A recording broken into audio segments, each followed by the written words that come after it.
les coquettes, bienvenue sur ma chaîne, j'espère que vous allez bien.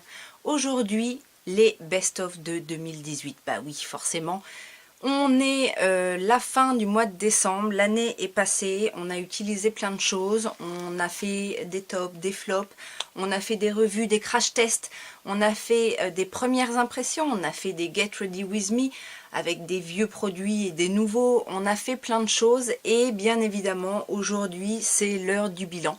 Donc, bien évidemment, avant de commencer, si tu n'es pas abonné, abonne-toi. Les thumbs up, comme ça, si c'est le genre de vidéo qui te plaît. Et n'hésite pas à lancer les petites notifications pour ne rien perdre de la suite des aventures des coquetteries de Laetitia. Alors, pour cette vidéo, je me suis inspirée en fait de la vidéo de Danisha par rapport à ses baisses 2018 qu'elle avait fait en collaboration avec Hello Dis-moi tout. Je n'ai pas oublié la catégorie mascara contrairement à Danisha. Alors je vous avoue que ça n'a pas été facile du tout parce que autant il y a des produits qui ressortent comme ça parce qu'on les utilise tellement, ils nous plaisent, on les utilise tellement et ça tombe sous le sens d'être le best-of. Autant il y en a, tu te dis mais c'est pas possible, je vais jamais réussir à choisir lequel je préfère. Donc j'ai fait ma petite sélection, voilà. Donc en gros l'idée c'est une routine complète, plus ou moins, et on va commencer tout de suite parce qu'il y a du boulot, hein. Donc la première catégorie, c'était la catégorie primer. Donc pour ma part, les deux primers que j'ai utilisés, mais vraiment beaucoup cette année, ce sont des primers en fait qui n'existent plus, qui ne sont plus à la vente. Donc je me suis dit, je vais extraire ces deux-là parce que bah, ça sert à rien, hein, ils sont plus à la vente donc on s'en fiche. Par contre, celui qui est venu après cela en tant que primer vraiment que j'aime, que j'utilise très souvent et qui me donne beaucoup de satisfaction. Il s'agit en fait de la base perfectrice anti-terne de Guerlain, donc des météorites perles, donc qui se présentent comme ça. Donc c'est un produit un petit peu luxe, j'avoue, mais c'est vrai que quand j'ai regardé tous mes primers, je me suis dit tiens c'est vrai que celui-ci quand j'ai des occasions bien particulières ou quand je veux me faire plaisir, c'est vers celui-là que je me tourne en premier lieu. Et alors je le chéris d'amour, hein, bien évidemment, je l'aime beaucoup parce que déjà ben, c'est un produit Guerlain, il sent la rose, donc c'est très agréable. C'est un peu le fini d'un sérum, donc ça laisse pas du tout de matière une fois que c'est absorbé par la peau, ça ne laisse pas du tout de matière et c'est une base illuminatrice. Donc moi, pour tout vous avouer, je suis fumeuse. Je commence à avoir de l'âge, j'ai le teint relativement terne, donc j'utilise beaucoup de bases illuminatrices. Celle-ci est assez naturelle et en fait on a vraiment l'impression d'un soin. Ça hydrate bien la peau, ça la laisse fraîche. Le parfum de rose se dissipe, donc c'est pas du tout entêtant. Et pour moi c'est un must-have. La catégorie suivante, c'est le fond de teint, et là encore, ça faisait partie des petites catégories un peu compliquées pour choisir, parce que j'ai essayé cette année beaucoup de fonds de teint, j'en ai qui m'ont plu, j'en ai qui m'ont déçu également, mais c'est le By Terry Cover Expert, donc celui-ci, que je trouve vraiment très bien. Donc encore une fois, on est sur du produit un peu luxe, mais je trouve vraiment que ça alors déjà, il a la couvrance que je veux. Je ne dis pas qu'il a une couvrance extrême, mais en tout cas, il unifie très bien le teint, il laisse la peau lisse. J'ai vraiment l'impression que c'est un soin en fait. Quand je le mets, j'ai vraiment l'impression que ça fait du bien à ma peau. Ma peau est belle, elle est unifiée, mais en même temps, elle est gorgée d'énergie. Et elle a une belle luminosité, sans que ce soit du tout... il est imperceptible, on ne le sent vraiment pas, il a une texture légère. J'adore ce fond de teint, c'est vraiment un fond de teint... presque parfait, on va dire, quand je n'ai pas de grosses choses à cacher. C'est vrai que si j'ai un peu plus d'imperfections que d'habitude, je vais aller vers quelque chose d'un peu plus couvrant, mais en tout cas en termes de rendu de peau, celui-ci est superbe. Le correcteur, alors correcteur anti-cerne, j'ai hésité aussi, et c'est vrai que celui que j'ai utilisé le plus, je me suis assez étonnée, parce que j'en ai plein, hein, j'en ai des très bons. Alors je passe celui de Estée Lauder parce que je pense qu'en termes de couvrance, quand vraiment j'ai des grosses cernes à cacher, c'est celui que je vais utiliser. Mais en tout cas, celui que j'ai le plus utilisé au quotidien cette année, c'est un anti-cerne de la marque Belle. Donc je ne sais pas si vous allez connaître. C'est assez peu connu. En fait, c'est une marque un peu pas chère, hein, qu'on peut même trouver dans certains magasins discount. Ce correcteur est assez bluffant. Je trouve la texture très légère et il unifie assez bien, il file pas dans les plis. Alors moi je le poudre avec une poudre légère, mais j'obtiens en fait ce que je veux au niveau de mes cernes avec cet anti-cerne. Et en fait, donc c'est je vous ai pas dit, le Multi Mineral Anti-Age Concealer Lift Active Complex de la marque Belle. Donc et j'ai la teinte, c'est la teinte numéro 1. Donc il pourrait être un petit peu clair, mais voilà, comme ils se font très très bien, et puis qu'après je réchauffe mon teint, il n'y a aucun souci. Et ça doit pas coûter bien cher, ça doit être dans les environs de 5 €, donc ça mérite, voilà, ça mérite d'en parler. Après, au niveau du teint, donc on va parler bronzer. Alors c'est pas une découverte 2018, bien au contraire, mais il a continué à faire son job encore cette année. Pour moi, c'est un must-have. C'est une valeur sûre. Voilà, c'est une valeur sûre. Et quand je ne sais pas ce que je veux ou que je veux quelque chose de très naturel, ou il s'agit, bon, c'est encore un produit luxe, mais ça dure longtemps. C'est la terracotta de Guerlain. Donc moi, c'est la terracotta light que je prends en sunblonde. Sunblonde. Et voilà, ce sont celles qui se présentent comme ça en mosaïque. Alors vous allez voir, elle est creusée. C'est déjà ma deuxième que j'achète. Et j'y reviens, voilà, j'y reviens toujours parce que je trouve que le bronzer est vraiment... Alors il est légèrement lumineux, il donne un bel éclat, il n'est pas... voilà, ils se font bien en fait à ma carnation. Et aucun bronzer encore n'a réussi à détrôner le Terracotta Light de Guerlain.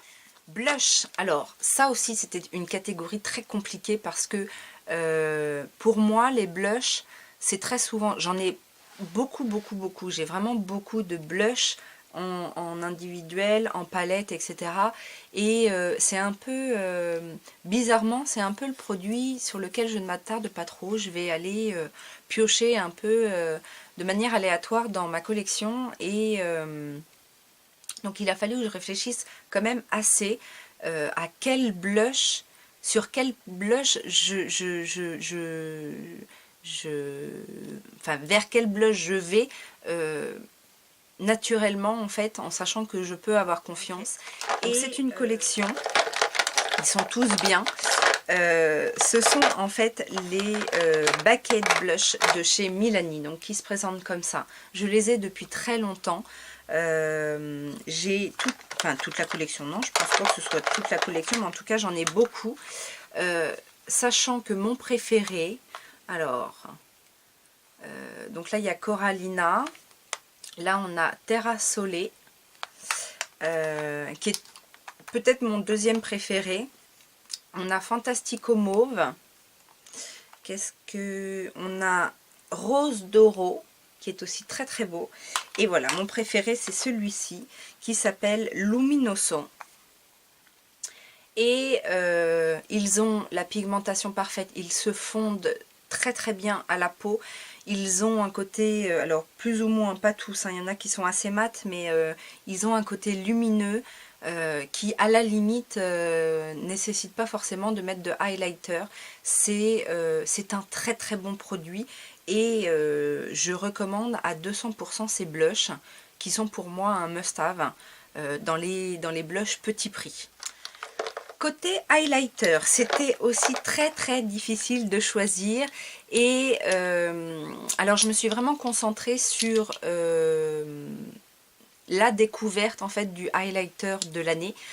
Même si j'avais déjà quelques highlighters liquides, je dois avouer que ces petits highlighters là ont fait leur petit effet. Il s'agit en fait des petits highlighters AOA, donc qui s'appelle Glow Baby. Donc c'était un kit que j'ai acheté sur le site Shop Miss A.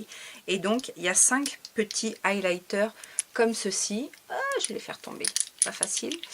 Voilà, donc comme ceci. Voilà. Et j'en avais parlé dans ma revue Shop Miss A. Je trouve qu'ils sont excellents. J'aime bien aussi le fait qu'il y ait plusieurs couleurs, donc qu'on puisse choisir fonction de son teint, etc. Et c'est ceux que je porte, c'est ceux-là que je porte aujourd'hui. D'ailleurs, en fait, j'ai fait mon make-up avec mes best-of 2018, donc si vous vous posez la question. Et le glow est très naturel, ça se fond. Alors moi, je l'étale au Beauty Blender et je trouve que le glow est super joli. Tous, ils sont tous très très très beaux. Pour les yeux, donc les filles avaient choisi de faire 2 catégories pour les palettes, une vraiment petit prix et une un petit peu plus haut de gamme. Donc ma palette petit prix, ma palette petit prix, ça va certainement pas vous étonner. C'est une palette de chez Makeup Revolution, donc c'est de la gamme Reloaded et j'ai choisi la Iconic Vitality. Donc comme vous pouvez le voir, cette palette sert à absolument tout. Vous avez des neutres, des irisés, des couleurs tendance dans les tons rose, bourgogne. Vous avez du noir également. C'est la palette en fait qui m'a suivie quand je partais en déplacement, puisqu'avec on peut tout faire.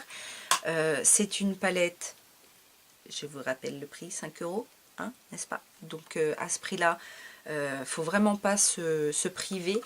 Et la tenue des fards est très très bonne. Donc, mais c'est une des palettes où je n'ai eu aucun souci d'utilisation avec aucun fard. Enfin, il n'y en a aucun dans d'autres dans d'autres palettes de la gamme. Il y avait parfois des déceptions, des fards qui marquaient pas ou qui n'avaient pas forcément l'intensité qu'il y avait dans le pan. Mais dans celle-ci, en tout cas, tout fonctionne très bien. Donc, voilà, c'est un must-have. Côté palette luxe, je dois avouer que cette année, j'ai dû me concentrer sur du make-up pas cher parce que je n'ai pas énormément acheté de palettes luxueuses, en tout cas pas de choses pour les yeux. Mais j'en ai trouvé une quand même, enfin... J'en ai acheté plusieurs, mais j'en ai trouvé une, en tout cas, qui sortait du lot, qui ne m'a vraiment pas déçue, et en plus, je la voulais vraiment, vraiment, vraiment. C'est pas...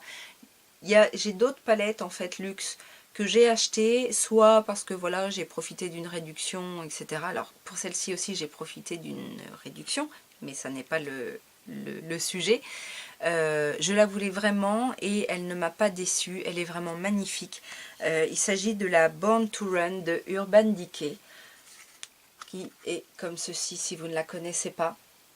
Mais là encore, on a une palette où on a de tout, on peut tout faire. C'est des tons qui me parlent énormément. Il y a du marron, il y a du violet, du violine, du orangé, des dorés, du vert. Cette palette est magnifique, franchement, et j'aime beaucoup, contrairement à d'autres palettes Urban Decay, je pense notamment aux anciennes palettes qui étaient énormes avec ce nombre de fards. Celle-ci est bien pratique et elle est très belle, donc c'est un coup de cœur de cette année. Pour les yeux, donc j'ai fait un petit peu à l'envers, j'ai oublié de parler de la base à paupières. Alors là encore, j'en ai plusieurs qui tournent, etc. Mais il y en a une sur laquelle je repose vraiment en toute confiance. C'est une base que j'ai depuis assez longtemps. Je ne sais même d'ailleurs pas si elle existe encore à la vente. Peut-être ou peut-être pas. C'est une marque pas très connue, donc qui s'appelle LA Splash, et c'est un donc la base s'appelle Enlightened Creamy Shadow Base. Donc c'est une base crème comme ceci en pot, donc qui est légèrement irisée. Alors c'est creusé, hein. Je pense que c'est la base que j'ai le plus utilisée. Je pense aussi que je vais bientôt arriver au fond. Mais j'aime beaucoup cette base, d'une part parce que elle est légèrement irisée, et effectivement quand je veux pas me prendre la tête et que je fais juste un liner par exemple, je mets cette base là, ça donne un petit côté scintillant très sympathique, je fais mon liner et basta. La deuxième chose, c'est qu'elle est super pratique à étaler, elle n'est pas du tout collante, elle est toute lisse, et elle fait très bien tenir les fards, donc c'est un petit plus. Donc si vous avez la possibilité, alors la teinte c'est Highlight, mais à l'époque, donc je vous dis ça fait quand même un certain temps que je l'ai, et si vous trouvez un site qui vend la marque LA Splash, regardez si ça existe toujours. Mais ça c'était vraiment une bombe, et encore cette année, parce que c'est pas de cette année, mais encore cette année c'est celle que j'ai le plus utilisée. Meilleur eyeliner, là aussi c'était compliqué. J'utilise toutes sortes d'eyeliner, feutre, pinceau, crème, liquide, enfin vraiment j'ai beaucoup d'eyeliner, et surtout les eyeliners noirs, hein, c'est ce que je mets le plus, même si j'aime bien d'autres couleurs. Mais celui avec lequel je pense que je me rate le moins, et j'aime beaucoup son intensité et sa maniabilité, c'est le liner clubbing de chez Bourjois, qui est comme ceci. C'est une pointe pinceau assez fine. Le liner n'est pas trop liquide, donc ça permet de faire un joli tracé sans avoir de bavure. Il est tellement bien en fait que j'en ai deux, parce qu'en plus ça coûte vraiment pas cher. En plus moi je pense que je les ai achetés dans, je me demande si c'était pas à Stockomanie ou un truc comme ça, donc j'en ai pris deux directs, ils étaient genre à 3,95 €, et ça c'est, et puis la gamme Clubbing existe depuis longtemps je crois, et elle est toujours vendue. Donc voilà, si vous avez l'occasion de tester cet eyeliner, si c'est le genre de pinceau qui vous plaît, n'hésitez pas. Mascara, j'ai réfléchi, j'en ai utilisé beaucoup. J'en ai aussi utilisé contrainte et forcée, parce que voilà, j'avais des mascaras qui étaient ouverts depuis un petit moment, donc je me suis dit voilà, faut que je les utilise, mais je n'étais pas forcément satisfaite du résultat. Celui que j'ai le plus aimé cette année, c'est un mascara de Too Faced, c'est le Better Than Sex. Voilà. C'est celui qui me donne le plus de volume et qui me donne le plus de courbure, sans faire de paquet. Alors, au départ, donc la brosse est comme ceci, si vous ne le connaissez pas. J'aime beaucoup ce mascara. Pour moi il est parfait au niveau il allonge également, il recourbe, il est bien noir, il bave pas, il fait pas de paquet, donc voilà. Produits pour les lèvres, on avait deux catégories, un rouge à lèvres liquide et un rouge à lèvres raisin. Pour le rouge à lèvres liquide, j'ai choisi, alors j'aurais pu en choisir beaucoup, mais j'en ai découvert en fait beaucoup sur la fin de l'année. Avant ça, j'étais pas trop rouge à lèvres liquide, donc j'avais pas énorme expérience. Mais celui qui m'a en tout cas le plus choqué, et c'est le nom c'est un peu le nom du produit, mais qui m'a surprise en tout cas. C'est un rouge à lèvres de chez Essence qui s'appelle Metal Shock en teinte Lily of the Valley, qui se présente comme ça. Et c'est celui que je porte aujourd'hui. Alors on se rend pas bien compte, mais c'est un... En fait, il est assez fluo et métallique. Et je le trouve... alors, il m'a surprise dans le sens où, déjà, d'une, la couleur, je ne pensais jamais porter ce genre de couleur. Et qu'en plus, c'est un métallique, donc c'est encore moins mon genre tout court. Mais celui-ci, c'est un joli métallisé. La couleur, en fait, est assez flatteuse et il est super agréable. C'est-à-dire que, parce que j'en ai essayé d'autres, des métalliques, qui étaient très asséchants et la bouche n'avait plus de forme humaine, hein, si on peut dire. Celui-ci est quand même très confortable et il y a un aspect... ça reste alors naturel, je vais pas dire naturel parce que le rose comme ça c'est pas si naturel que ça, mais la bouche reste en vie, voilà, c'est ça. Donc pour ça, c'est celui-ci qui remporte le challenge.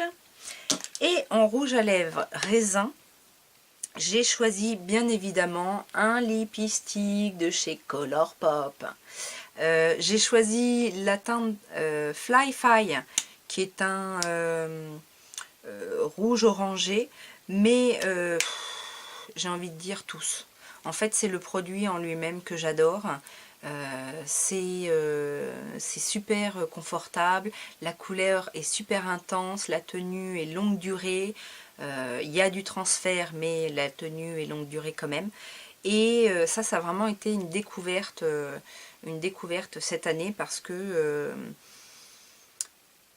j'avais très peu de rouge à lèvres qui combinent tous ces avantages-là.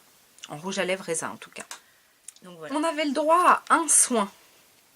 Alors, j'ai envie de dire, c'est pas plus mal parce que en soin, j'en écume à la pelle tout au long de l'année. Il n'y en a pas tant que ça qui font que je m'en rappelle. Mais il y en a un en tout cas que je recommande et j'en ai parlé d'ailleurs dans mes favoris du mois de je sais plus quand, il n'y a pas longtemps, parce que ça fait pas longtemps que je le réutilise. C'est le sérum. Donc le sérum d'Estée Lauder, c'est l'idéaliste. Donc c'est un sérum correcteur de teint unifiant illuminateur et c'est un vrai bain de jouvence, j'ai envie de dire, ce soin-là. Franchement, surtout en ce moment, alors c'est ce que je disais dans ma vidéo, mais surtout en ce moment où ma peau est quand même assez mise à l'épreuve, alors ces derniers jours encore plus avec la malbouffe, enfin la malbouffe, non, je mange très bien, mais je mange trop, hein, trop et trop gras et trop d'alcool, etc. Donc je pourrais avoir de gros problèmes de peau et ce n'est pas le cas. J'ai limité la casse et je pense que ce sérum est vraiment le responsable. Voilà. Donc je recommande aussi à 2000% ce soin. On avait encore deux catégories, donc une catégorie random, en fait un produit ou un accessoire dont on voulait parler. Et moi j'ai décidé de parler d'un soin Ciaté pour les ongles, donc qui se présente comme ça, et qui est le masque de nuit pour ongles Night in Shining Amour. Alors c'est un soin assez particulier, un masque de nuit pour les ongles. Moi j'avais jamais vu ça avant. Mais depuis que je l'utilise, je trouve que mes ongles sont plus solides et plus lisses, moins cassants. Enfin vraiment je trouve que c'est plutôt sympa. Donc en fait on le met le soir avant de se coucher. On laisse un petit peu sécher mais c'est pas, ça sèche plus vite qu'un vernis. Et on le laisse poser toute la nuit et le matin quand on se réveille en fait on se lave les mains et on frotte bien en fait le produit qui s'en va et voilà c'est tout. Donc ça prend alors moi je le fais à chaque fois que je change de manucure en fait et et c'est un très bon produit. Je trouve qu'on n'en parle pas assez, d'ailleurs je n'en ai jamais entendu parler. J'ai eu ça chez Sephora. Alors c'était un lot, je crois, avec celui-là, une base brillante et un autre soin fortifiant, ou je ne sais plus trop, ou blanchissant, je ne sais plus. Mais voilà, si vous avez l'occasion de tester ce produit, n'hésitez pas. Pour moi, c'est un de mes produits préférés des ongles de l'année. La dernière catégorie, c'était notre découverte marque de l'année. Et alors j'en ai découvert quand même quelques-unes cette année, mais celle qui m'a le plus plu, alors je suis peut-être aussi influencée, je tairai le nom de mes influenceuses, mais je dois avouer que c'est une réelle découverte, d'une part par la qualité des produits, par le prix. Donc leurs tarifs sont très très intéressants, et leur renouvellement de gamme et de collection, etc. Bien évidemment, il s'agit de la marque Colourpop. Merci Tanisha. Bref, ouais, Colourpop, j'adore. D'ailleurs, depuis que je le connais, j'arrête pas de commander chez eux. J'attends encore des commandes. En plus, il y a énormément d'offres. Donc j'en ai profité pour découvrir à moindre coût, et je suis super emballée, et pour l'instant il n'y a pas grand chose qui m'a déçue, donc je pense que je vais encore dépenser des sous, hein. Ouais. Voilà, cette vidéo est terminée, j'espère que ça vous a plu. Bien évidemment, laissez-moi en commentaire si vous avez des chouchous et quels sont vos bests dans les grandes catégories make-up de l'année. Et je vous fais plein de gros bisous, je vous souhaite une bonne fête du Nouvel An, et je vous fais plein de gros bisous. À très bientôt. Ciao, ciao!